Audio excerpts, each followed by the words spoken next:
Tuhan. Shalom Bapak Ibu Saudara, shalom semuanya. Kita percaya hari ini mari kita sembah Tuhan. Kita mensyukuri buat kasih anugerahnya. Kita masuk hadiratnya. Kita nyanyikan satu pujian. Ku nyanyi haleluya. Amin.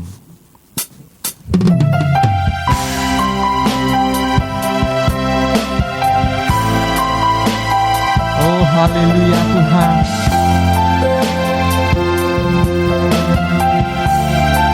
Terima kasih Yesus.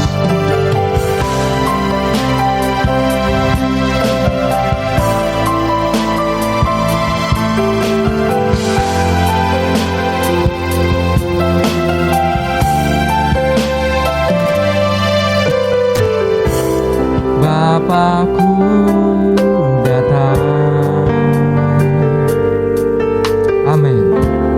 Menyembahmu di sini. Kami percaya Tuhan. Selalu ada bagi kami. Ada bagiku. Bapakku datang. Amin. Bapakku datang. Haleluya. Menyembahmu di sini. Kami percaya Tuhan. Ku percaya Kau ada bagi kami. Ada bagiku. Tak usah kami takut. Haleluya. Tak usah ku takut. Kau sertaku. Tak usah ku bimbang. Kau di dalamku. Tak usah ku cemas. Kau lindungi. Saat ku lemah,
baik Tuhan.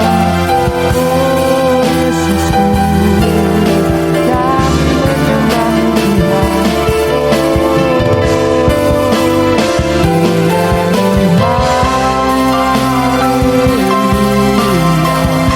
Angkat tanganmu ke Dia.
Kekuatan kami Yesus, jamah kami Yesus Tuhan, jamah kami Yesus.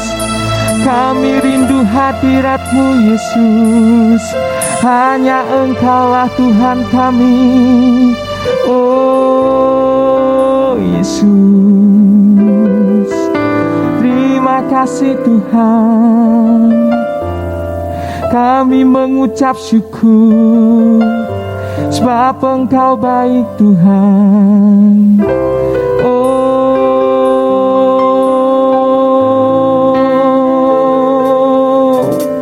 haleluya. Terima kasih Yesus. Oh, kami menyembah-Mu Tuhan. Kami rindu hadirat-Mu, jamah setiap hati kami. Engkau kekuatan kami Tuhan. Oh haleluya. Terima kasih Yesus. Engkau sungguh baik Tuhan. Engkau sungguh baik dalam hidup kami Bapa. Sungguh sempurna perbuatan-Mu dalam hidup kami Tuhan. Terima kasih Tuhan buat penyertaan-Mu. Terima kasih buat berkat-Mu. Terima kasih buat perlindungan-Mu. Perlindungan-Mu sempurna buat kami dan keluarga kami Tuhan. Kami tidak takut Tuhan, sebab Engkau selalu beserta kami. Kami percaya itu Tuhan. Terima kasih Tuhan, terima kasih. Ini kami ya Tuhan, kami ini anak-anak-Mu. Kami bersekutu di hadapan-Mu ya Bapa. Kami ingin menyenangkan hati-Mu lewat pujian dan penyembahan kami. Kuduskanlah kami, layakkan kami Tuhan, untuk menghampiri tahta-Mu. Kami percaya Tuhan, Engkau hadir di tempat ini. Engkau memberkati setiap hati kami, semua keluarga kami dalam penyertaan tangan-Mu ya Bapa. Engkaulah Tuhan kami, Engkaulah pelindungan kami Tuhan. Segala puji syukur hanya bagi-Mu Tuhan. Hanya di dalam nama Tuhan Yesus Kristus, dalam nama Tuhan Yesus Kristus kami berdoa dan mengucap syukur. Haleluya. Amin. Silakan duduk Bapak Saudara. Kita selalu mengucap syukur kepada Tuhan, sebab kita percaya sebab Allah kita itu sangat baik. Allah itu baik. Haleluya.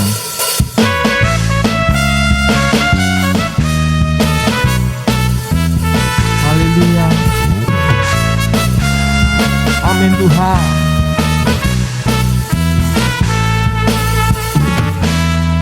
Allah itu baik, sungguh baik bagiku.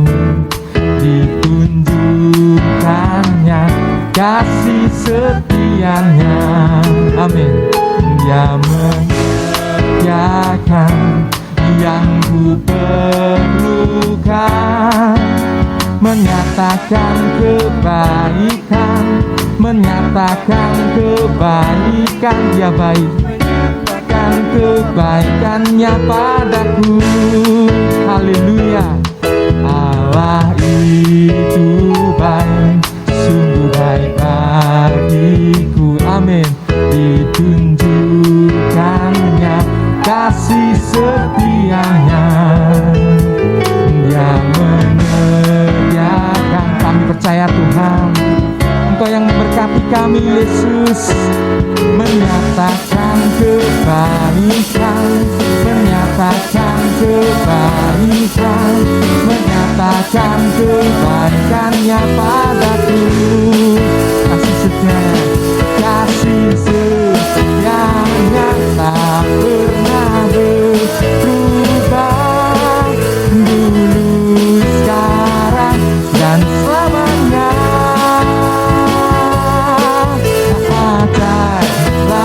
Kuasa dalam namanya Yesusku, Yesusku luar biasa.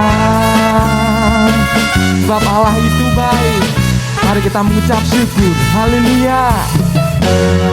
Allah itu baik, sungguh baik bagiku.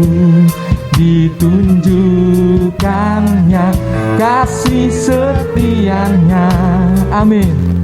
Dia menyediakan yang ku perlukan, menyatakan kebaikan, menyatakan kebaikan, menyatakan kebaikannya padaku. Kasih setianya, kasih setianya tak pernah berubah, dulu, sekarang, dan selamanya. Ajaiblah kuasa dalam namanya Yesusku luar biasa. Kasih setianya, kasih setianya tak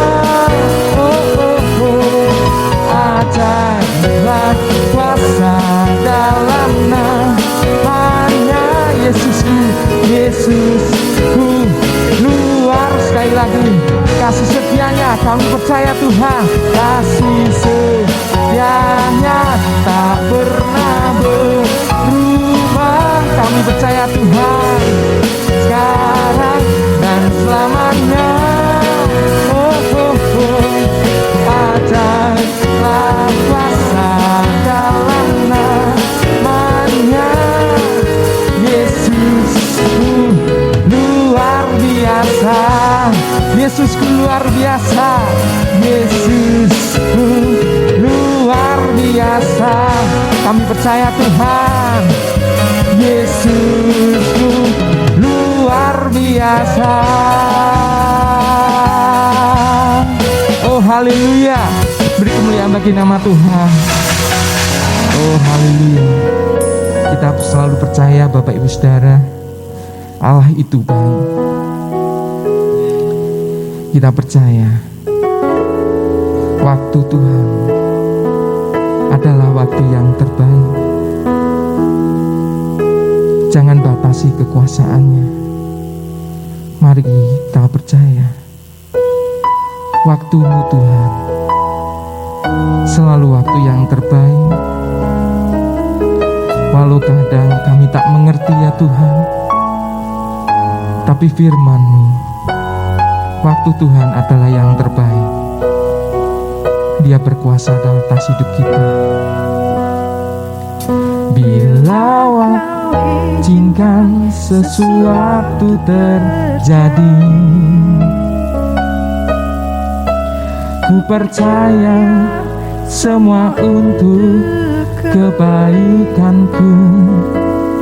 Bila nanti telah tiba waktumu, ku percaya kuasa-Mu memulihkan hidupku. Bila Kau izinkan sesuatu terjadi, ku percaya semua untuk kebaikanku. Bila nanti telah tiba waktumu, ku percaya kuasa-Mu memulihkan hidupku. Waktu Tuhan pasti yang terbaik. Walau kadang tak mudah dimengerti, lewati cobaan ku tetap percaya, pasti yang terbaik. Kita bangkit berdiri Bapak Ibu Saudara, kita percaya firman Tuhan. Bila Kau izinkan sesuatu terjadi, berfirmanlah ya Tuhan, ku percaya semua untuk kebaikanku. Kami mau percaya Tuhan, telah tiba waktumu, ku percaya kuasa-Mu memulihkan hidupku. Waktu Tuhan pasti yang terbaik. Walau kadang tak mudah dimengerti, percaya saja lewati cobaan, ku tetap percaya waktu Tuhan pasti yang terbaik. Haleluya. Oh Tuhan, kami percaya firman-Mu Yesus. Oh Tuhan, dimengerti. Kami percaya Tuhan, kami percaya kasih-Mu. Ku tetap percaya waktu Tuhan pasti yang terbaik. Oh haleluya. Kami percaya Tuhan, kami percaya firman-Mu Yesus. Walau kadang tak mudah dimengerti, lewati cobaan, ku tetap percaya pasti yang terbaik. Waktu Tuhan pasti yang terbaik. Tak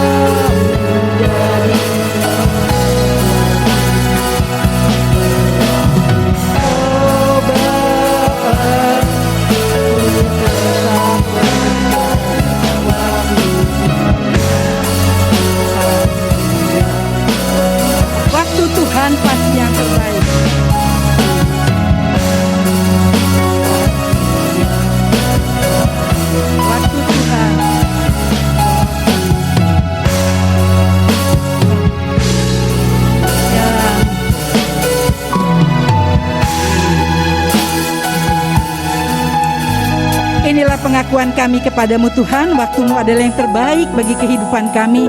Walau kadang kami tidak mengerti waktumu, rencanamu di dalam kehidupan kami. Tapi yang kami yakini pasti rancanganmu bukan rancangan kecelakaan, tapi rancangan masa depan yang penuh dengan pengharapan. Terima kasih untuk lawatanmu bagi kami pagi ini. Kami percaya Engkau sudah hadir di tengah-tengah kami melalui puji-pujian yang sudah kami naikkan. Dan saat ini Tuhan, kami rindu mendengar sebagian firman-Mu, biar Engkau berkarya. Pakai dan sembunyikan hamba-Mu yang tidak ada apa-apanya di belakang salib-Mu. Biar Roh Kudus sendiri yang berkarya dan mengambil alih acara pagi ini. Urapi kami semua Tuhan dengan roh hikmat yang daripada Engkau, untuk kami mengerti rencana-Mu di dalam kehidupan kami. Terima kasih Tuhan, kami berdoa untuk teman-teman kami yang mungkin masih dalam perjalanan.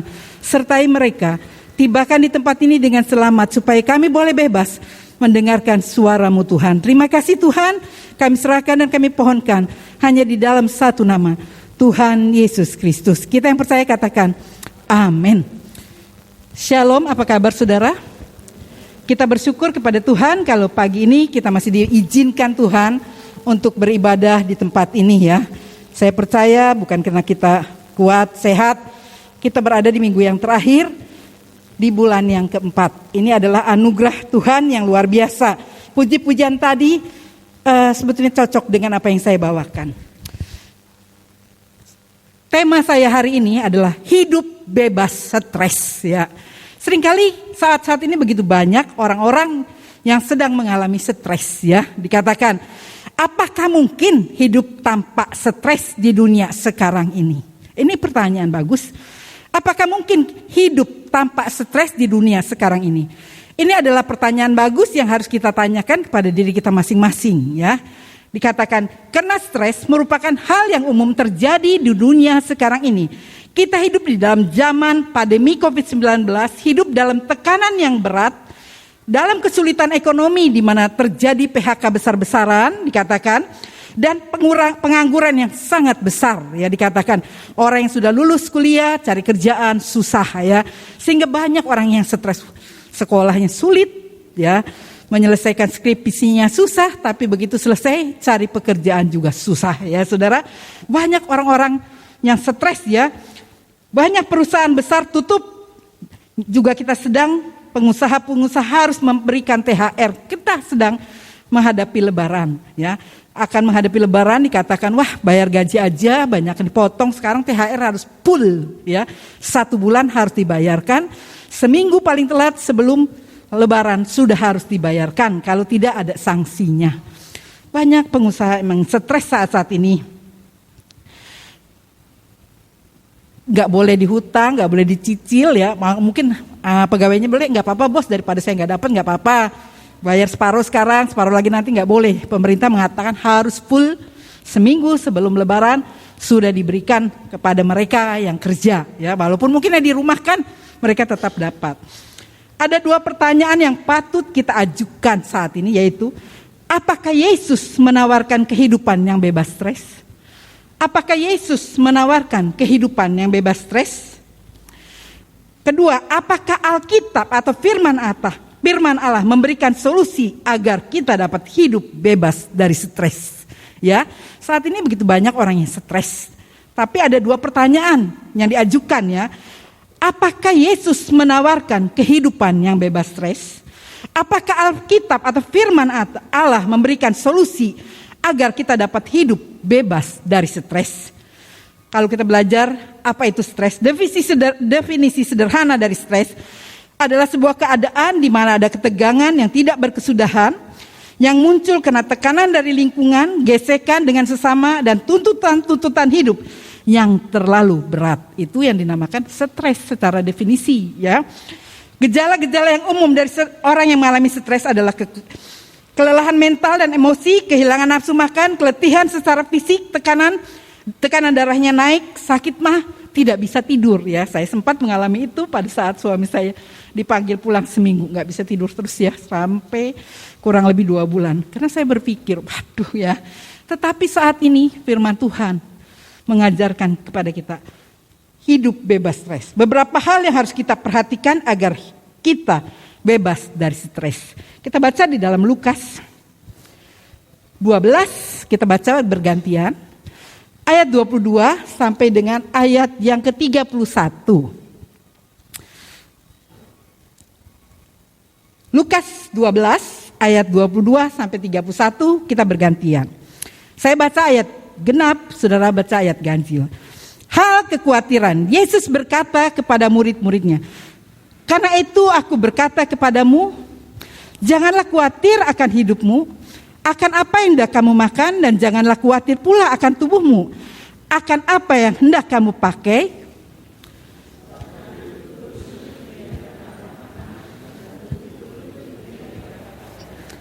Perhatikanlah burung-burung gagak yang tidak mendabur dan tidak menuai dan tidak mempunyai gudang atau lumbung, namun demikian diberi makan oleh Allah. Betapa jauhnya kamu melebihi burung-burung itu.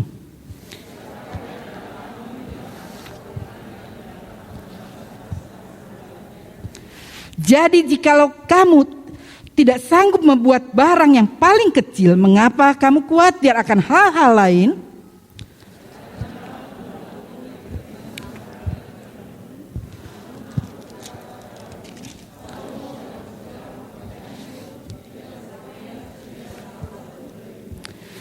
Jadi jika rumput di ladangnya hari ini ada dan besok dibuang ke dalam api, demikian didandani Allah. Terlebih lagi kamu, hei orang yang kurang percaya.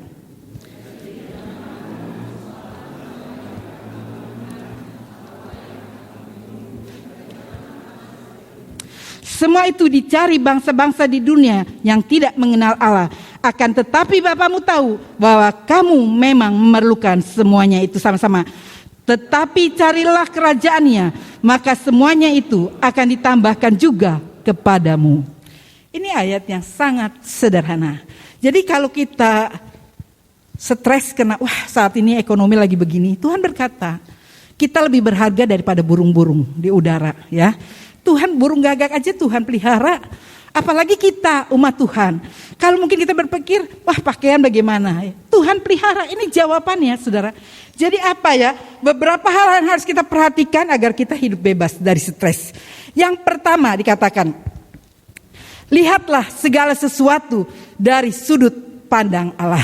Jadi kita melihat segala sesuatu itu jangan dari sudut pandang kita, tapi dari sudut pandang Allah. Dikatakan Roma 8 ayat 28 berkata sebagai berikut.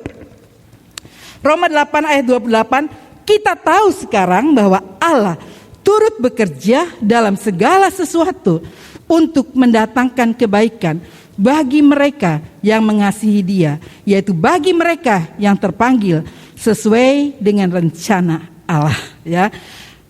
Roma 8 ayat 28, Allah turut bekerja dalam segala sesuatu untuk mendatangkan kebaikan. Jadi apapun yang seizin Tuhan terjadi di dalam kehidupan kita, pastilah ada sisi baiknya. Jadi kalau kita ngalami sesuatu saat ini, kok pandemi, kena PHK, Tuhan punya rencana. Kenapa ya? Bukankah Tuhan bisa melindunginya? Saya membaca satu ilustrasi yang sangat indah. Ada seorang petani di Tiongkok, dia memiliki seorang anak laki-laki satu-satunya. Dia percaya kepada Tuhan. Lingkungannya belum percaya kepada Tuhan.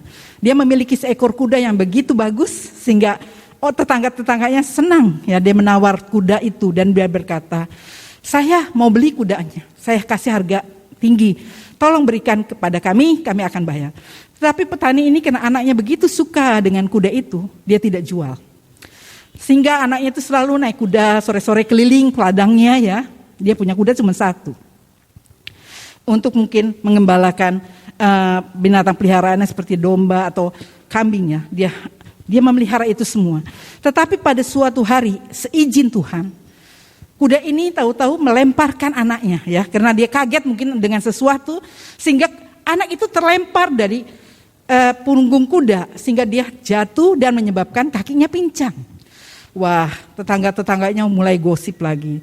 Lihat coba, kalau dulu kudamu dijual, anak kamu gak bakal cacat. Sekarang kok anakmu jadi cacat, anak laki satu-satunya cacat lagi, ya. Wah, dia Dia berkata, ya segala sesuatu yang Tuhan buat baik. Dia selalu bersyukur, petani ini selalu mengucap syukur kepada Tuhan. Lalu orang-orang berpikir, wah bagaimana bersyukur, anaknya cacat kok bersyukur. Katanya kamu punya Tuhan.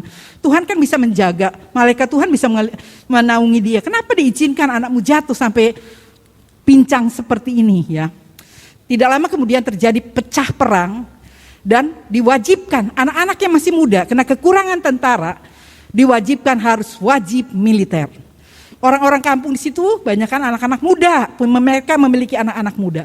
Semuanya harus ya mengikuti untuk datang ikut berperang. Tetapi pada waktu polisi, pemerintah datang melihat, petani ini anaknya nggak boleh ikut berperang. Kenapa? Kena cacat. Kalau jadi tentara itu harus sempurna. Dia berkata, bagaimana kalau dia ikut berperang dengan kaki yang pincang ini? Pasti kalau dia berperang dengan musuh ketembak duluan. Lebih baik dia nggak usah diajak. Semua anak-anak dari orang-orang di sekitar kampung itu ikut berperang. Dan tidak lama kemudian terdengar kabar bahwa mereka yang ikut perang semuanya meninggal. Tetapi anak petani itu kena dia pincang, dia tidak ikut perang, dia selamat, saudara. Lalu bilang, wah tahu gitu anakku, ternyata Tuhan memang benar punya rencana di dalam hidupmu. Coba kalau anakmu gak cacat, pasti udah seperti anak saya, tidak ada. Kita kadang-kadang gak mengerti rencana Tuhan di dalam kehidupan kita. Jadi lihatlah segala sesuatu dari sudut pandang Allah, bukan sudut pandang kita. Di dalam Roma 8 ayat 28 mengatakan, Allah turut bekerja di dalam segala sesuatu untuk mendatangkan kebaikan. Jadi apapun yang seizin Tuhan terjadi dalam hidup kita, pastilah ada sisi baiknya yang kita petik ya. Kita nggak ngerti, tapi Tuhan punya rencana. Tuhan lebih tahu hidup kita. Di Ibrani 13 ayat 5 B sampai dengan 6 berkata, aku sekali-kali tidak akan membiarkan engkau dan aku sekali-kali tidak akan meninggalkan engkau. Sebab itu dengan yakin kita dapat berkata, Tuhan adalah penolongku, aku tidak akan takut. Apakah yang dapat dilakukan manusia terhadap aku? Jadi di dalam segala keadaan Allah turut bekerja untuk mendatangkan kebaikan bagi kita. Juga di dalam Mazmur 46 ayat 2 berkata, Allah itu bagi kita tempat perlindungan dan kekuatan sebagai penolong dalam kesesakan sangat terbukti. Allah itu bagi kita tempat perlindungan dan kekuatan sebagai penolong dalam kesesakan sangat terbukti. Memang benar saudara. Kakak saya yang di Jakarta berkata, waduh kasihan si Teni. Udah baru ditinggal suaminya. Kok sekarang lagi jatuh, tangannya patah ya. Kalau ada si Tina, adik saya yang di Tulung Agung yang Tuhan panggil lebih dulu, pasti dia nemani. Tapi dari Kerawang gak ada yang bisa datang ya, karena mereka sudah lanjut usia juga saudara. Dan saya berkata gak usah datang. Kalau datang ke sini pun percuma ya. Saya berkata toh gak bisa apa-apa. Wah secara manusia mungkin kasihan ya, kenapa?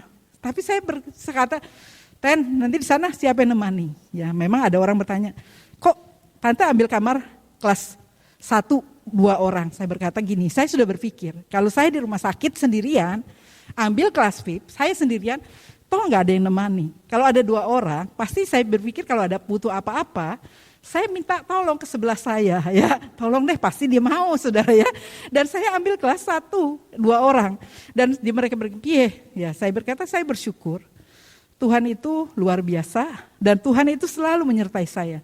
Tuhan kirim orang-orang yang secara manusia mungkin nggak bisa ya. Saya sendiri berpikir, wah Tuhan terima kasih. Tuhan izinkan segala sesuatu terjadi dalam hidup saya. Tapi Tuhan mengasihi saya dan saya percaya. Walaupun waktu saya dilihat ini patahnya bagus Bu, untung. Patah 2 bagus, nggak seperti orang banyak susuk-susuk ya. Saya berkata orang Kristen selalu untung. Walaupun patah masih untung. Untungnya apa? Rapih ya, kayak orang dipotong gergaji. Dan saya bersyukur sendiri berjalan dengan baik ya. Walaupun harus dengan ini. Sebetulnya saya di rumah sudah lepas saudara. Tetapi kemarin saya ketemu dengan Bu Tuti. Saya tanya, waktu Pak Dance kembali di operasi yang kedua itu berapa lama?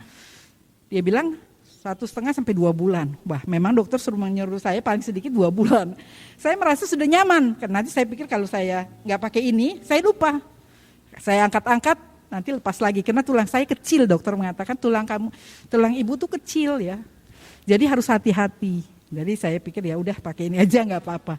Jadi Allah itu bagi kita tempat perlindungan. Kita nggak bisa berlindung kepada manusia. Perlindungan kita adalah Allah saja. Kalau dia mengizinkan sesuatu terjadi, pasti dia mengizinkan dan memberikan jalan keluar bagi kita. Juga dia memberikan kemampuan kepada kita untuk menanggung semuanya. Yang kedua, pertama, lihatlah segala sesuatu dari sudut pandang Allah. Pada saat kita stres, kita lihat segala sesuatu dari sudut pandang Allah. Yang kedua, bereskan dosa dan konflik. Dosa dan konflik, masalah yang tidak dibereskan akan menimbulkan tekanan dari dalam. Dosa dibereskan dengan pengakuan kepada Tuhan, ya. Konflik atau masalah dibereskan dengan sesama, seperti yang dikatakan di dalam Injil Matius 5 ayat 23 sampai 24. Matius 5 ayat 23-24 berkata, sebab itu jika engkau mempersembahkan persembahan di atas mezbah dan engkau teringat akan sesuatu yang ada dalam hati saudaramu terhadap engkau, tinggalkanlah persembahanmu di depan mezbah itu dan pergilah berdamai dahulu dengan saudaramu, lalu kembali untuk mempersembahkan persembahanmu itu. Jadi pada saat kita mau mempersembahkan sesuatu, berdoa kepada Tuhan, kita harus membereskan dulu dosa kita. Kita mengakui, Tuhan ampuni saya sudah marah, saya sudah jengkel dengan seseorang, Tuhan ampuni. Dan kalau kita mempunyai iri hati, dendam dengan seseorang, orang itu pada nggak tahu ya, kita harus bereskan. Karena Tuhan berkata kalau kamu belum membereskan doamu nggak didengar Tuhan. Kita berdoa jengking-jengking, kenapa? Mungkin saudara pikir, saudara berdoa sudah lama, tapi kok sampai sekarang belum didengar Tuhan? Karena saudara mungkin belum membereskan masalahmu. Ya, seringkali kalau kita membereskan masalah kita dengan sesama, wah susah ya, ngaku dosa itu susah, minta maaf itu susah. Saya ingat saudara, Tante Oli seringkali berkata, Teni, kalau ada orang yang nggak suka dengan kamu, ada orang memang yang kadang-kadang membuat kita jengkel, ya, membuat kita jengkel kalau ngomong ketus, kalau ngomong terus nyelekit dia ada. Seringkali kita pikir, wah nih orang kok senengnya nyakitin orang ya. Saya memiliki itu pada waktu saya sekolah di SLA, tingkat SLA di Jakarta. Saya berdoa, Tuhan saya ingin sekolah di Jakarta, di luar kota. Ibu saya berkata kalau kamu mau sekolah di luar kota, kamu harus lulus masuk sekolah asisten apoteker, obat-obatan. Karena di Kerawang nggak ada. Kalau ada yang di Kerawang nggak usah ke Jakarta. Saya berdoa dan diterima. Tetapi saya merasa minder ya, karena saya orang Kerawang, orang kampung, sekolah di Jakarta. Secara manusia sulit ya, apalagi teman-teman saya dengan pakaiannya, dengan gayanya. Saya sederhana sekali. Jadi saya tertekan, saudara. Memang Tuhan dengar doa saya. Tapi untungnya saya punya nenek, oma, itu setia beribadah pagi-pagi. Jadi berkata, Teni, saya sekolahnya siang sampai malam. Kamu ikut antar emak dulu ke gereja habis tahun pagi. Saya selalu ikut. Dan di situ saya dipenuhkan dengan kuasa Roh Kudus pada saya saat saya SLA. Sesudah saya dipenuhkan, saya merasa mulai pede ya. Kakak saya yang paling besar pernah dipanggil. Dulu kuartal, tidak seperti ini 4 bulan sekali baru terima rapot, tidak semesteran. Lalu dia berkata, karena sistem obat-obatan itu sistem gugur. Kalau memang tidak bisa mengikuti, dianggapnya saya tidak berbakat di situ. Dia dikatakan udah semester 2 dipanggil. Kalau Steinin tetap seperti ini nilainya, saya punya satu pelajaran geografi atau fisika ya. Itu nilai saya 4 di rapot. Karena guru saya selalu memberikan 2 soal kalau ulangan. Kalau betul semua 10, betul 1, 6. Kalau salah semua dapat nilai 2. Saudara ya. Dan saya itu 2 kuartal itu dapat nilai 4 di rapot. Jadi saya dipanggil, kakak saya dipanggil menghadap Teni, katanya kamu mau sekolah di sini. Tapi kok sekarang seperti ini? Guru saya, wali kelas saya mengingatkan pada kakak saya untuk diingatkan. Mungkin dia ketinggalan pelajaran atau tidak bisa mengikuti. Jadi, tapi kakak saya bilang nggak mau, kamu mesti belajar sendiri. Saya berdoa kepada Tuhan. Lalu Tuhan memberikan saya pencerahan, saya bisa mengikuti dengan baik. Lalu ada kuartal ketiga untuk naik-naikan, saya ulangan. Saya dapat 10. Teman saya yang namanya Ibu Ratna Dewi, kalau saya ingat karena namanya Ratna Dewi itu seperti istri Soekarno ya. Wah, itu mah kebetulan kamu dapat 10. Wah, saya pikir iya benar. Saya ini bodoh, berarti 10 itu kebetulan ya. Jadi saya merasa, iya saya tuh belum pede. Terus ulangan lagi, dia ulangan hanya 3 kali saudara. Kedua kali ulangan saya dapat 10 lagi. Baru 2 kali dibilang, waduh ya. Saudara, saya merasa terintimidasi. Tapi saya nggak marah ya, saya berkata orang seperti itu saya kasihan. Dan yang terakhir ulangan umum dikatakan, saya juga dapat 10. Tapi gurunya berkata, karena kamu dulu 4 nggak mungkin langsung dirapot 10 ya, nggak mungkin. Paling 7 apa 8, ya terserah Bapak aja yang penting naik. Tetapi justru teman saya yang Ratna Dewi ini nggak naik kelas saudara. Justru saya bukan, syukurin, saya kasihan dengan dia. Kenapa? Karena orang ini selalu, ya saya diingatkan oleh kalau ada orang yang selalu bikin jengkel kamu harus kasihan. Karena orang itu dipakai iblis untuk membuat kamu jengkel. Kamu harus mengasihani, berdoa untuk orang itu. Supaya orang itu diberikan hati yang baru untuk bisa melihat ya. Enggak selalu menilai orang dengan jelek. Di situ saya belajar dan saya berkata, saya membereskan dia, saya tetap merangkul dia. Dan saya berkata, ya sabar aja ya. Saya enggak benci dia. Saudara, Tuhan, kita harus membereskan dosa kita, konflik kita dengan sesama. Ya, enggak boleh langsung kita, wah rasain loh, enggak. Dikatakan di dalam Mazmur 36 ayat 16 berkata, di dalam Mazmur 36 ayat 14 berkata,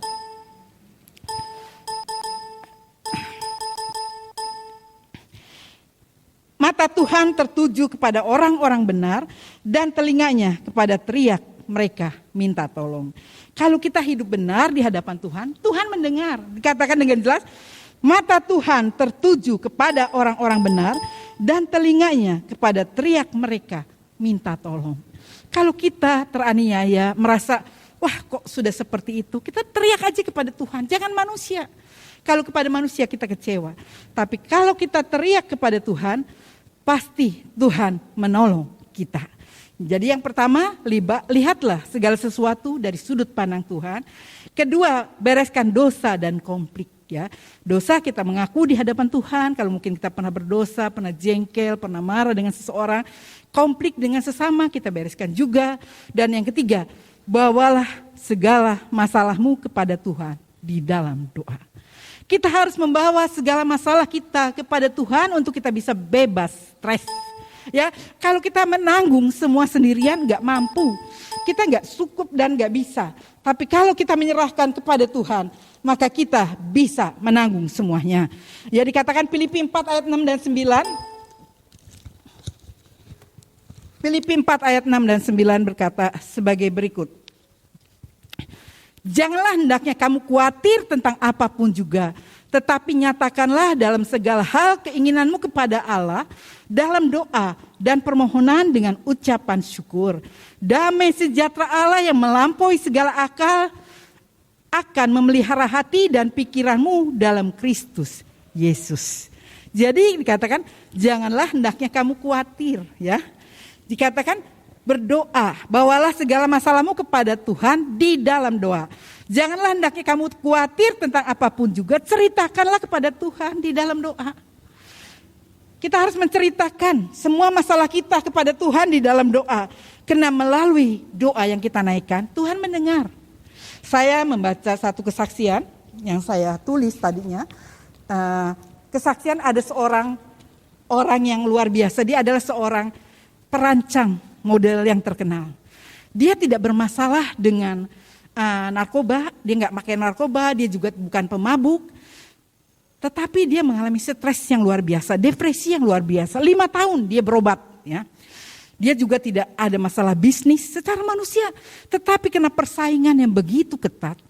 Akhirnya dia gantung diri dengan Shell. Karena model yang dia selalu buat, itu hanya berlaku 3 bulan. Dia harus berpikir lagi. Padahal dikatakan, suaminya mengatakan, kami tidak ada masalah dalam bisnis kami. Selalu laris, laku ya. Juga keuangan kami tidak bermasalah. Mereka mau ke luar negeri, mau kemana, tidak jadi masalah. Tetapi kena tekanan yang begitu hebat, dia tidak lari kepada Tuhan. Dia cari psikiater yang terkenal, tetapi tidak memberi kepuasan. Dalam 5 tahun dia berobat. Tidak ada seorang pun yang menunjukkan kepada Tuhan. Ada satu celah di dalam hati kita yang hanya bisa diisi oleh Tuhan. Yang bisa memberikan kepuasan, bisa memberikan damai sejahtera, bisa memberikan ketenangan. Itu tidak dia temukan. Akhirnya dia menggantung diri dengan syalnya. Dia adalah seorang desainer yang sangat terkenal. Tidak 3 hari kemudian seorang koki selebriti ya dikatakan juga gantung diri, bunuh diri. Kenapa?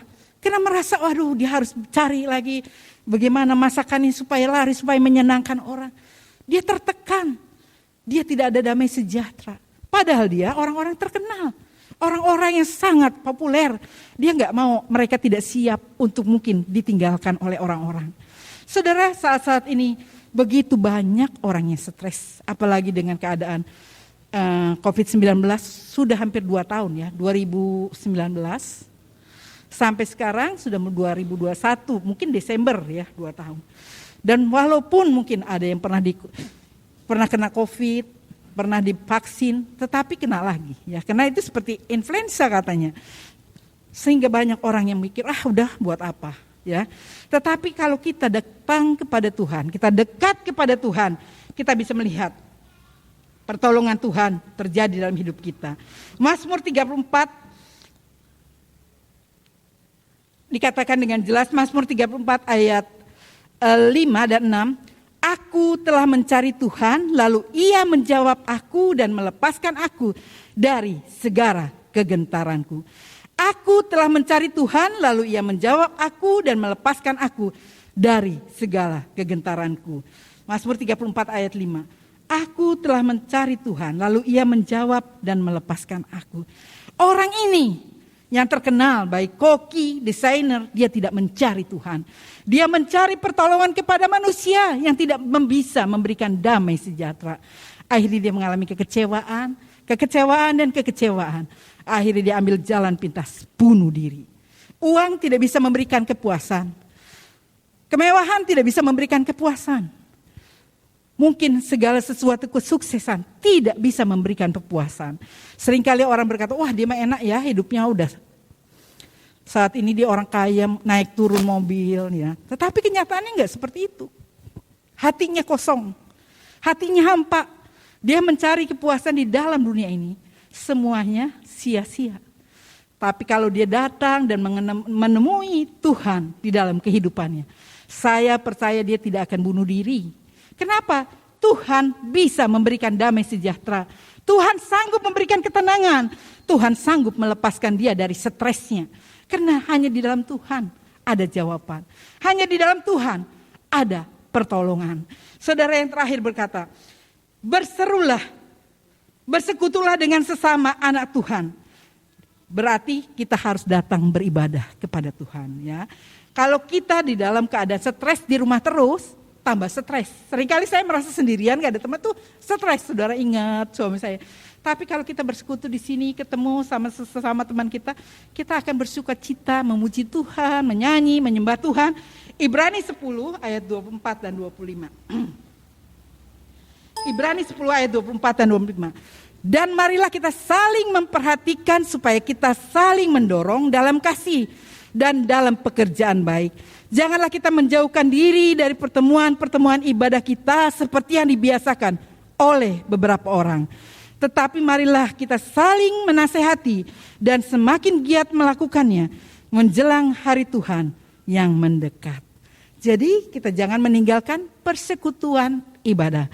Wah, Bu Tommy kan ada online ya. Dengan adanya online membuat orang-orang jadi malas untuk beribadah di gereja. Untuk menghindari. Saudara, kalau orang kena COVID, meninggal, itu bukan kena COVID, tapi kena memang seizin Tuhan. Kalau Tuhan sudah izinkan, walaupun dia tidur di rumah, ya dia mati. Kalau dia belum diizinkan, walaupun kena COVID, pasti dia sembuh. Kalau saudara pikir, wah kalau saya saking takutnya, dia terlalu hati-hati sekali. Ya. Dimanapun, ya kemarin saya mendengar satu kesaksian, dikatakan ada seorang orang kaya, ayahnya sudah menyediakan dia dana 5M. Karena orang ini kaya, dia adalah putra mahkota, penerus dari usaha dari orang tuanya. Dia tiap hari, dia selalu timbang badan. Kenapa? Dikatakan dia memiliki tubuh yang sehat, masih muda, baru usianya 35 tahun. Segala sesuatu dia pikir semuanya sudah beres ya. Orang tuanya sudah memberikan dia masa depan yang cerah untuk meneruskan usaha dari keluarganya. Tetapi pada saat dia pergi ke Cina, dia meninggal di sana. Kenapa? Pada saat dia menyeberang jalan kena main HP, bukan kena COVID, bukan kena penyakit kanker, bukan kena lain-lain, ditabrak mobil mati, saudara. Waduh, kalau memang sudah Tuhan waktunya Tuhan, nggak ada yang larang. Orang tuanya bagaimana? Kalau kita datang ke gereja, oh jangan ke gereja dulu deh, Putomi saya di rumah aja, karena ini saat ini seperti ini. Nggak salah sih, saya nggak bisa paksa. Tapi memang saudara, kalau memang sudah waktunya Tuhan, dimanapun Tuhan bisa ambil kita. Jadi kita harus belajar, kita harus bersekutu, dikatakan. Bersekutulah dengan sesama anak Tuhan dalam beribadah. Kita harus bersekutu saling menguatkan ya. Karena di dalam Matius 11 ayat 28 mengatakan, marilah kepadaku semua yang letih lesu dan berbeban berat. Aku akan memberikan kelegaan kepadamu. Jadi untuk bebas dari stres itu kita datang kepada Tuhan. Menyerahkan hidup kita, menyerahkan pergumulan kita, menyerahkan masalah kita. Hanya kepada Tuhan, bukan kepada manusia. Manusia tidak bisa menolong kita. Tapi Tuhan sanggup menolong kita. Tuhan mampu memberikan kekuatan, penghiburan kepada kita. Kalau saya boleh ada sampai saat ini, kena anugerah Tuhan yang Tuhan berikan kepada saya. Memang pada saat sendiri mungkin saya ingat ya, saya seringkali buka-buka, anak saya seringkali berkata jangan suka buka-buka handphonenya papi, ngeliatin. Saya ingat bagaimana ya suami saya begitu mengasihi saya, begitu baik. Tapi waktunya Tuhan adalah yang terbaik.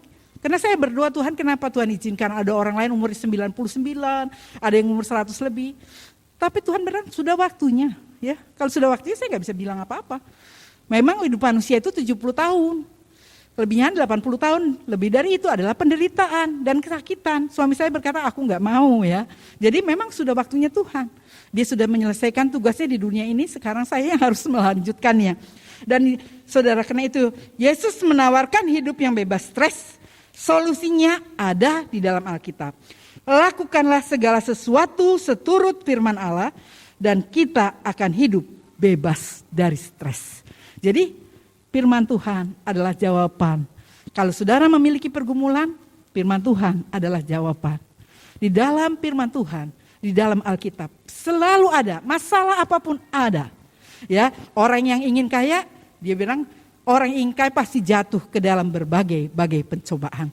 Jadi segala sesuatu itu ada di dalam firman Tuhan. Firman Tuhan saya sering katakan adalah buku yang pintar, yang sanggup memberikan jawaban, yang sanggup memberikan jalan keluar untuk setiap pergumulan kita. Jadi apakah Alkitab menjawab bahwa kita bisa hidup bebas stres? Bisa. Asal kita dekat kepada Tuhan, kita mau berdoa, baca firman Tuhan, melakukan firman Tuhan, maka hidup kita bebas dari stres. Amin. Saya undang pemain musik. Saya undang singer. Kita nyanyikan satu lagu, Allah Peduli.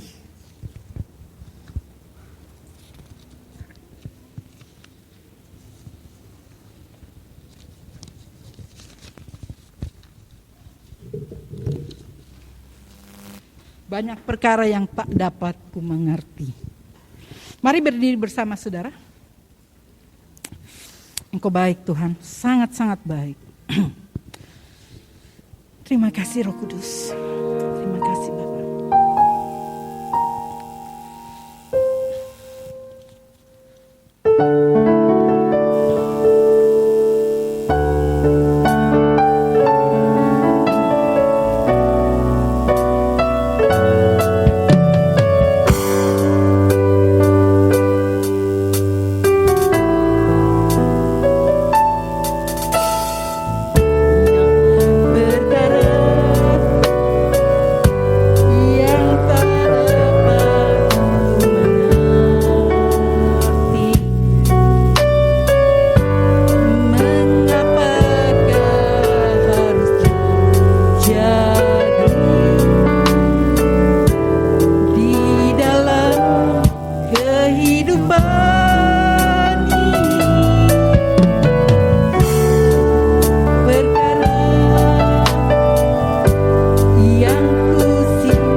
kalau saudara datang pagi ini dengan pergumulan yang berat,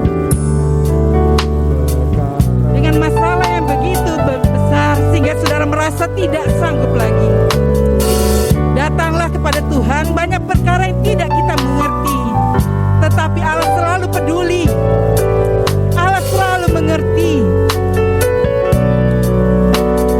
Dia ada di sini. Dia mau menolong saya dan saudara yang datang dengan hati yang terbuka, dengan hati yang haus dan lapar akan pertolongan Tuhan. Dia Allah yang sanggup membebaskan kita dan memberikan kita lepas dari stres yang mungkin sering kita alami.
Bapa di dalam kerajaan sorga, hati kami penuh dengan sukacita di hadapan Engkau Tuhan, karena Engkau menyatakan kasih-Mu yang ajaib kepada kami pada hari ini.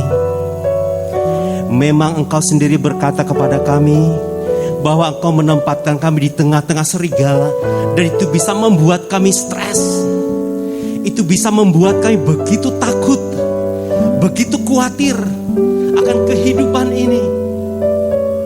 Karena di sekeliling kami, di sekitar kami, ada orang-orang, ada segala sesuatu yang dapat mengancam kehidupan kami, dan kami tidak berdaya. Namun pada hari ini, Engkau dengan jelas berkata kepada kami bahwa kami tidak perlu takut menghadapi segalanya, sebab ada Tuhan di tengah-tengah kami. Ada Tuhan di dalam hidup kami. Oh haleluya Yesus. Ada Yesus yang tinggal di hati kami. Amin, amin. Yang memberi kami kekuatan. Terima kasih Tuhan. Yang memberi kami penghiburan. Yang memberi kami kemenangan. Amin. Dan itu membuat kami bersukacita Tuhan. Membuat kami bersorak-sorak di hadapan Allah yang hidup. Terima kasih Yesus. Bapa kami yang mengasihi kami. Amin. Bapa terima kasih untuk kebenaran firman-Mu yang telah Engkau nyatakan kepada kami pada pagi hari ini. Terima kasih Tuhan. Berkati kami semua Bapa. Ketika firman kami dengar, biarlah itu sungguh-sungguh membuat kami menyadari bahwa hidup kami ini dipelihara oleh Amin. Bapa Amin. yang menguasai segala sesuatu. Benar Yesus. Bapa kami yang mengendalikan segala sesuatu. Bapa kami yang maha kuasa. Terima kasih Tuhan. Terima kasih Bapa. Engkau memberikan kami Tuhan Yesus Kristus yang mengasihi kami. Amin. Engkau memberikan kami Roh-Mu yang kudus. Amin. Untuk membuat kami senantiasa terhibur di dalam segala keadaan kami. Bapa, terima kasih Engkau sudah memberkati kami jemaat Puri yang hadir pada pagi hari. Benar Yesus. Terima kasih untuk Ibu Gembala Amin. yang sudah menyampaikan kebenaran firman ini. Terima kasih Tuhan. Engkau sendiri telah berbicara melalui hamba Benar ini. Yesus. Terima Dan kasih Roh kami Kudus. semua menerima dengan penuh sukacita Amin. firman itu. Amin. Karena itu Bapak berkatilah Ibu Gembala Terima kasih dalam Tuhan. seluruh hidupnya, Terima kasih dalam Yesus. pelayanannya, Amin, amin. bahkan di dalam pergumulannya Terima sekalipun. kasih Tuhan. Engkaulah yang Engkau baik, memberkati. sangat baik Tuhan. Terima kasih Bapak. Berkati juga Alfred, Amin. sehingga kehidupan Ibu Gembala dan Alfred senantiasa dipimpin oleh Roh Tuhan. Terima kasih Tuhan. Melakukan seluruh pelayanan Amin. yang Tuhan percayakan kepada mereka. Terima kasih Bapa di dalam sorga. Ini doa kami kepadamu. Di dalam nama Tuhan Yesus Kristus yang mengasihi kami sekarang dan selama-lamanya. Kami sudah berdoa dan kami bersyukur kepadamu. Kami juga bersyukur Tuhan untuk seluruh jemaat-Mu yang hadir. Kami percaya yang sakit Tuhan sembuhkan, yang susah Tuhan hiburkan, yang sedang mengalami pergumulan berikan mereka kemenangan. Karena kami tahu Engkau adalah sumber kami untuk bebas dari stres. Terima kasih untuk pertolongan-pertolongan Engkau berikan. Semua yang terlibat pelayanan pagi ini Tuhan, kami percaya Engkau juga memberkati pelayanan mereka. Tuhan, kami percaya apa yang kami lakukan tidak akan pernah sia-sia di hadapan-Mu. Dan jika sebentar anak-anak-Mu akan membawa persembahan, baik persembahan syukur, persembahan persepuluhan ataupun persembahan tantangan, Engkau juga membalaskan mereka dengan berlipat kali ganda, dan Engkau akan menggenapi janji-janji-Mu di dalam kehidupan mereka. Kami berdoa untuk anak-anak-Mu yang tidak hadir bersama kami karena sakit. Kami terus membawa Bapak Suyatno ke dalam tangan-Mu, Ibu Tiniawati Setiawan, Ibu Kanti Maculan Tuhan, Bapak Budiono Hadi Pranoto dan anak-anak-Mu Bu Ninu yang membutuhkan pertolongan. Kami percaya kuasa-Mu masih tetap sama. Oleh bilur-bilur-Mu mereka boleh disembuhkan. Terima kasih untuk lawatan-Mu bagi kami. Terima kasih untuk jawaban doa-Mu bagi kami. Dan sebentar kami akan pulang. Biar Roh Kudus sendiri yang akan memimpin menyertai kami. Karena itu tengadahkan kedua tangan-Mu. Diberkati oleh Tuhan keluarga-Mu. Diberkati oleh Tuhan kesehatan tubuh-Mu. Diberkati oleh Tuhan anak cucu-Mu. Dimanapun Engkau pergi dan berangkat, Tuhan menyertai Engkau. Karena itu saudara-saudara, marilah kita pulang dengan membawa berkat, anugerah dan kasih setia Tuhan yang akan memimpin, menyertai, menyinari langkah hidup kita mulai saat ini sampai Yesus datang kembali. Kita yang percaya katakan amin. Tuhan memberkati. Ibadah disertai dengan perjamuan Yesus.